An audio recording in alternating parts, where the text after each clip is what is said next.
नमस्कार दोस्तों, जय हिंद, वंदे मातरम। मैं आपके साथ जायसवाल सर आप सभी का स्वागत अभिनंदन करता हूं शिक्षक भर्ती के चैनल जायसवाल कोचिंग सेंटर पर, पावर्ड बाय शिक्षा ही प्रकाश है। दोस्तों बात करेंगे पर्यावरण ईवीएस की, बात करेंगे क्लास नंबर 8 की बात करेंगे। और क्लास नंबर 8 में हम बात करने वाले हैं 2-3 प्रश्न आपके जो पिछले चैप्टर से करेंगे और आगे आने वाले प्रश्न हम कृषि से संबंधित प्रश्न करने वाले हैं। कृषि का चैप्टर आपका स्टार्ट हो चुका है और कृषि से संबंधित जो आपके एग्जाम पर प्रश्न पूछे जाते हैं सारे आपके कंसेप्ट को कवर करेंगे। तो चलिए शुरुआत करते हैं पहले प्रश्न की। क्लास नंबर 8 की पहला प्रश्न आप लोगों के स्क्रीन पर है। इनमें से कौन सा महासागर ऑस्ट्रेलिया के पश्चिम और अफ्रीका के पूर्व में स्थित है? हाई प्रोफाइल वाला यह क्वेश्चन है।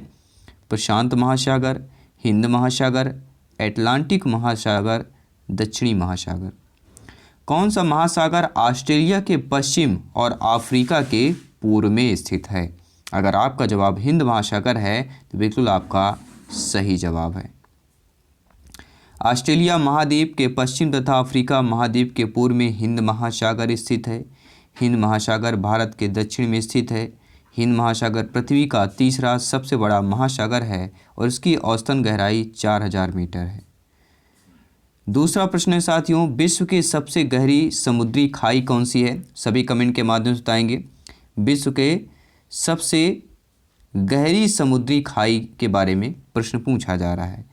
सीन की खाई, मरीन की खाई, अरब की खाई, सीजन की खाई। आपको आता है तो आप लोग कमेंट के माध्यम से अपना अपना फीडबैक नीचे बता सकते हैं। तो विश्व की सबसे गहरी जो समुद्री खाई है वह साथियों कौन सी है? तो वह है मरीना की खाई। ये कहाँ पर है? प्रशांत महासागर में पूर्वी तथा पश्चिमी किनारों पर महासागरीय गर्न के लगभग एक निरंतर श्रृंखला मिलती है, जिसमें मेरियाना की खाई विश्व की सबसे गहरी समुद्री खाई है, जिसकी गहराई लगभग 11033 मीटर है। यह खाई फिलीपींस के पूर्व में स्थित है। अगला प्रश्न है, सबसे बड़े और सबसे गहरे महासागर का नाम क्या है? आर्कटिक, प्रशांत, अटलांटिक या हिंद महासागर? सभी कमेंट करेंगे। हर एक भाई बहन जिनका सपना है अध्यापक अध्यापिका बनना, शिक्षक बनना, सभी प्यारे मित्र कमेंट करेंगे। सबसे बड़े सबसे गहरे महासागर का नाम, देखिए अभी हमने बात किया था, किसकी बात कर रहे थे? प्रशांत महासागर का। सबसे बड़ा और सबसे गहरा जो है प्रशांत महासागर है। साथियों यह पृथ्वी के 1/3 भाग पर फैला हुआ है और पृथ्वी का सबसे गहरा जो भाग है वह मेरियाना गर्त प्रशांत महासागर में ही स्थित है। प्रशांत महासागर लगभग किस प्रकार का है? तो वृत्ताकार है। एशिया, ऑस्ट्रेलिया, उत्तर एवं दक्षिण अमेरिका इसके चारों ओर स्थित है। परीक्षा के दृष्टि से महत्वपूर्ण वन लाइनर क्वेश्चन कर लेते हैं जो बहुत ही इंपॉर्टेंट है और यहीं से प्रश्न काफ़ी बार आपके टीटी एग्जाम पर पूछे गए प्रश्न है, शिक्षक भर्ती में पूछे गए प्रश्न है। विश्व का सबसे बड़ा महासागर प्रशांत महासागर, विश्व का सबसे छोटा महासागर आर्कटिक महासागर, सबसे लवणीय सागर मृत सागर सुंड्रा ट्रेच या जावा ट्रेच कहाँ पाया जाता है? हिंद महासागर में पाया जाता है। बरमूडा द्विभुज उत्तरी अटलांटिक महासागर में है। यूरोप को अफ्रीका से कौन सा सागर अलग करता है? तो भूमध्य सागर अलग करता है। ये आपको ध्यान देना है। सारे प्रश्न साथियों आपके एनसीईआरटी के पैटर्न पर है जो आपके सिलेबस पर आपके हैं। और आज की जो हम आपको बताए थे, आज का जो चैप्टर रहेगा महत्वपूर्ण है, कृषि, मृदा और फसलों से संबंधित प्रश्न करेंगे। तो चलिए आइए प्रश्न को शुरुआत करते हैं। कृषि, मृदा और फसल से संबंधित प्रश्न की बात करेंगे। साथियों इनमें से रबी की फसलों की पहचान करना है। धान, चना, गेहूं, मक्का, मक्का, धान, चना, गेहूं। आप सभी को पता होगा, ठीक है, कि कृषि में फसल से संबंधित रबी हो गई फसल, खरीफ की फसल, जायद की फसल, नगदी फसल, ये इनसे एक प्रश्न जरूर पूछ ही जाता है। कभी कभी 2 प्रश्न भी पूछे जाते हैं। तो रबी की फसल यहाँ पर दिया गया है।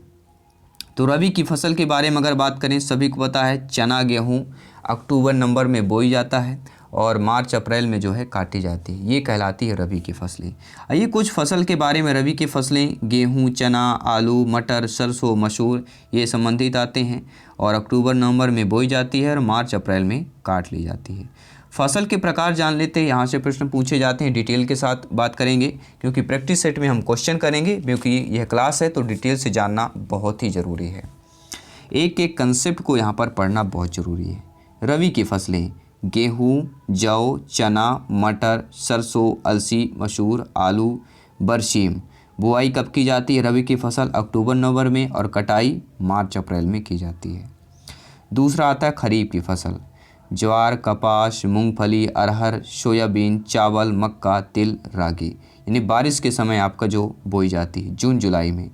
जून जुलाई में खरीफ की फसल को बुआई होती है और कटाई कब होती है? तो अक्टूबर नवंबर में कटाई हो जाती है। तीसरी आपकी फसल है जायद फसल, तरबूज, खरबूजा, ककड़ी, खीरा, तरोई, हरी सब्जियां। ये सारी जायद की फसलें होती हैं और ये कब होती हैं? मार्च में बोई जाती हैं और जुलाई तक, मार्च से जुलाई तक चलती हैं। नकदी फसल जो होती है, नकदी फसल गन्ना, कपास, जूट, चाय, तंबाकू, केला, तिलहन। ये हमारी कौन सी नकदी फसलें कहलाती हैं? काफ़ी बार प्रश्न दे दिया गया कि नकदी फसल की पहचान कीजिए या इनमें से नकदी फसल है। तरोई दे दिया गया, ठीक है, गेहूँ दे दिया गया, चना दे दिया गया और गन्ना दे दिया गया, या कपास दे दिया गया, जूट दे दिया जाए, चाय दे दिया जाए, तंबाकू, केला, तिलहन आपकी नकदी फसल हो जाएंगी। अगला प्रश्न है आपका, इनसे संबंधित एक प्रश्न पूछा जाता है। सिल्वी कल्चर साथियों संबंधित है सिल्क से, उर्वरक से, वन एवं वन उत्पाद से, फूल से। इसे दुग्ध उत्पादन कैसे? श्वेत क्रांति से संबंधित है। तो सिल्वी कल्चर आपका किससे संबंधित है? तो ये वन एवं वन उत्पाद से संबंधित हो जाएगा। सिल्वी कल्चर वन एवं वन उत्पाद से संबंधित है। सिल्वी कल्चर के अंतर्गत वन एवं वन सामग्री का उत्पादन किया जाता है। विभिन्न प्रकार की जो कृषि विधियां हैं इनको जान लेते हैं, यहाँ से प्रश्न पूछे जाते हैं। विभिन्न प्रकार की कृषि विधियां हैं। विटीकल्चर किससे संबंधित है? तो अंगूरों के उत्पादन के लिए कौन सा संबंधित है? विटीकल्चर। मछली पालन का क्रिया जो कौन सी कहलाती है? पीसी कल्चर, मछली उत्पादन। रेशम उत्पादन सेरीकल्चर। रेशम कीट हेतु शहतूत की कृषि मोरीकल्चर कहलाती है। देखिए यहाँ पे सेरीकल्चर रेशम उत्पादन के लिए है और मोरीकल्चर रेशम कीट हेतु शहतूत की कृषि के लिए है। हर्टिकल्चर आपका बागवानी फसलें जैसे फल, सब्जी वगैरह हो गया का उत्पादन होता है हर्टिकल्चर के द्वारा। एपीकल्चर जो विधि है वह मधुमक्खी पालन जो है एपीकल्चर विधि के द्वारा की जाती है। साग सब्जियों का उत्पादन आपके ओलेरीकल्चर विधि के द्वारा किया जाता है। केचुए का उत्पादन वर्मी कल्चर विधि के द्वारा किया जाता है। कहते हैं ना वर्मी कंपोस्ट का यूज करना चाहिए खेतों में, वह केचुए के द्वारा होता है। जो केचुए मिट्टी खाते हैं, जो केचुए मिट्टी निकालते हैं, तो वो जो मिट्टी होती है वह वर्मी कंपोस्ट कहलाता है। तो यही है, केचुओं को उत्पादन करना वर्मी कल्चर कहलाता है।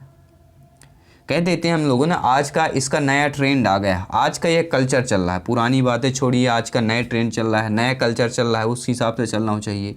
तो ये विधि एक टाइप की होती है, कल्चर मतलब एक विधि आ जाती है। तो इसी प्रकार जैसे फूल उत्पादन करना आपका फ्लोरीकल्चर होता है। फल का उत्पादन करना किस शिक्षण विधि में होता है? तो पोमोलॉजी विधि द्वारा होता है। वन संवर्धन किस विधि के द्वारा? सिल्वीकल्चर की विधि के द्वारा होता है। व्यापारिक स्तर पर जैतून की खेती ओल्वीकल्चर के विधि के द्वारा की जाती है। जल में पौधे को उगाना हाइड्रोपोनिक्स या मृदा रहित खेती हाइड्रोपोनिक्स विधि के द्वारा की जाती है। ये रहे साथियों महत्वपूर्ण जो आपके विभिन्न प्रकार की जो कृषि विधियां हैं इनसे संबंधित सारे जो कृषि विधियां आपके एग्जाम पर पूछे जाते हैं सभी को यहाँ पे कवर किया गया है विथ डिटेल के साथ। अगर आपको अच्छा लगा हो इस क्लास में ये प्रश्न, आप लोग इसी तरह लाइक सपोर्ट करते रहें, प्यार स्नेह बनाए रखें, क्योंकि सिलेक्शन यहाँ पर सर्वोपरि है। सभी मित्रों को जय हिंद, वंदे मातरम, धन्यवाद सभी का। साथियों नीली क्रांति किससे संबंधित? अभी हमने बात किया नीली क्रांति जो है दुग्ध, पुष्ण, मत्स्य या फल। आपके जो पहले पेपर हुआ है यह प्रश्न पूछा जा चुका है, चाहे एमपी टेट की बात करें, सी टेट, यूपी टेट की बात करें। ये पिछले एग्जाम में आपका प्रश्न पूछा गया था। नीली क्रांति संबंधी है तो नीली क्रांति मत्स्य से संबंधित है, श्वेत क्रांति संबंधी है दुग्ध उत्पादन से संबंधित है, पोमोलॉजी फल का उत्पादन से संबंधित है, और फ्लोरिकल्चर फूल या फूल से संबंधित या फूल का उत्पादन की बात करेंगे। एक आता है इंद्रधनुष क्रांति, ये बहुत बार पूछा जाता है। सभी क्रांतियों का सम्मिलित स्वरूप जो होता है वह इंद्रधनुष। इंद्रधनुष में जैसे आपके 7 रंग डिवाइडेड होते हैं, जैसे यहाँ पे आप लोग देख पा रहे हैं ये 7 रंग जो आपको दिख रहे हैं ये सारे डिवाइडेड होते हैं। उसी प्रकार है कि सभी क्रांतियों का एक सम्मिलित स्वरूप हरित इंद्रधनुष क्रांति कहलाता है। और हरित क्रांति खाद्यान्न उत्पादन से संबंधित है। कुछ प्रमुख कृषि क्रांतियाँ भी देख लेते हैं, क्योंकि यहाँ से प्रश्न आपके पूछे जाते हैं। आपका हरित क्रांति खाद्यान्न उत्पादन से संबंधित है। श्वेत क्रांति दुग्ध उत्पादन से संबंधित है। पीली क्रांति तिलहन उत्पादन से संबंधित है। नीली क्रांति मत्स्य उत्पादन से संबंधित है। आपकी गुलाबी क्रांति झींगा या प्याज उत्पादन से संबंधित है। लाल क्रांति मांस या टमाटर उत्पादन से संबंधित है। गोल क्रांति आलू उत्पादन से संबंधित है। भूरी क्रांति उर्वरक उत्पादन से संबंधित है। स्वर्ण क्रांति फल बागवानी में वृद्धि से संबंधित है। रजत क्रांति अंडा पोल्ट्री उत्पादन में संबंधित है। अंडा या पोल्ट्री उत्पादन में वृद्धि पूछा जाए तो यह कहलाता है रजत क्रांति। अगला है इंद्रधनुष क्रांति। कृषि के सभी क्षेत्रों में उत्पादन में जो वृद्धि होती है उसे इंद्रधनुष क्रांति कहते हैं। जब भी हमने बात किया इंद्रधनुष में जैसे 7 रंग होते हैं, तो सभी कृषियों क्षेत्र में जो उत्पादन होता है उसे इंद्रधनुष क्रांति कहते हैं। काली क्रांति बायोडीजल उत्पादन में काली क्रांति कहते हैं। मसाला उत्पादन को बादामी क्रांति कहा जाता है। नदी जोड़ो परियोजना को अमृत क्रांति कहते हैं। ये काफ़ी बार पूछा गया है। नदी जोड़ा परियोजना जो है वह हमारी अमृत क्रांति कहलाती है। उर्वरक उत्पादन को क्या बोला जाता है? ग्रे क्रांति। जी हाँ, उर्वरक उत्पादन को कौन सी क्रांति बोला जाता है? ग्रे क्रांति बोला जाता है। बायोडीजल उत्पादन, तो बायोडीजल उत्पादन किस क्रांति को बोला जाता है? कृष्ण क्रांति को बोला जाता है। ये भी आपको नोट कर लेना है। एक आता आपका बांस उत्पादन। बांस उत्पादन को हरित सोना क्रांति कहा जाता है। क्या कहा जाता है? हरित सोना क्रांति। और एक रजत क्रांति किसको कहा जाता है? अंडा पोल्ट्री उत्पादन में वृद्धि को। और स्वर्ण क्रांति फल या बागवानी में वृद्धि को कहा जाता है। और ग्रे क्रांति उर्वरक, अमृत नदी जोड़ो परियोजना, बादामी मसाला उत्पादन, कृष्ण क्रांति बायोडीजल उत्पादन, हरित सोना क्रांति बांस उत्पादन। ये सारे क्रांति आपको नोट कर लेना है, स्क्रीनशॉट ले सकते हैं, गैलरी में आप लोग सेव भी कर सकते हैं।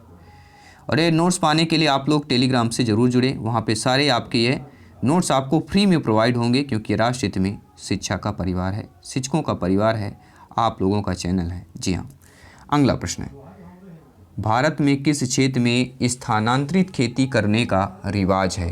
उत्तर पूर्वी क्षेत्र, दक्षिणी क्षेत्र, उत्तर पश्चिमी क्षेत्र या दक्षिण पूर्वी क्षेत्र पर रिवाज करने का या इस खेती का रिवाज करने का आपका क्षेत्र है?